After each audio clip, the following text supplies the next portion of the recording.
I'm Kip Allen with the KFUO News Update. The United States Navy has revised its policy prohibiting active service members from attending in-person religious services. Those who disobeyed and attended church services had risked court-martial. The move is seen as an important victory on behalf of religious liberty by Navy personnel affected by the previously enacted ban and by those who fought on their behalf. The change comes just days after First Liberty Institute sent a letter on behalf of active duty officer Daniel Schultz and several other service members affected by the order, asking the U.S. Navy to grant an accommodation so that he could attend indoor religious services.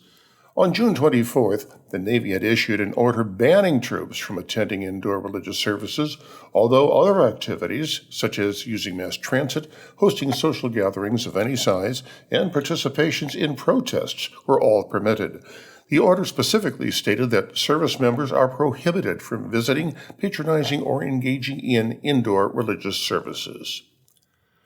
The largest Planned Parenthood facility in Texas has a new neighbor in the form of a pro-life pregnancy center that will provide life-saving support and alternatives to the deaths taking place across the street. The Prestonwood Pregnancy Center has moved to a new location in southwest Dallas, where it will offer free sonograms, ultrasounds, pregnancy tests, medical referrals, childbirth classes, and pregnancy counseling free of charge, Fox News reported.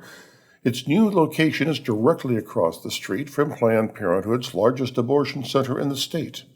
Prestonwood currently has 2 permanent locations in Texas, as well as several mobile clinics that offer pregnancy tests, sonograms, and referrals for further care.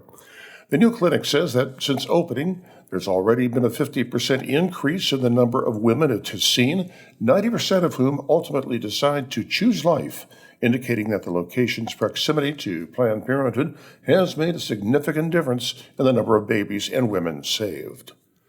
A federal judge upheld part of an Indiana pro-life law Wednesday requiring annual inspections of abortion facilities, a move that will protect both unborn babies and mothers. The ruling by U.S. District Judge Richard Young was only a partial victory for the pro-life cause.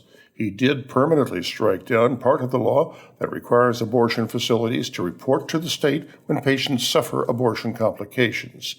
Passed in 2018, the Indiana law requires annual inspections of abortion facilities and increases reporting requirements when patients experience complications from abortion. It also includes language to help ensure abortion facilities are reporting suspected abuse, whether by a partner, parent, or human trafficker. This has been a KFUO News Update.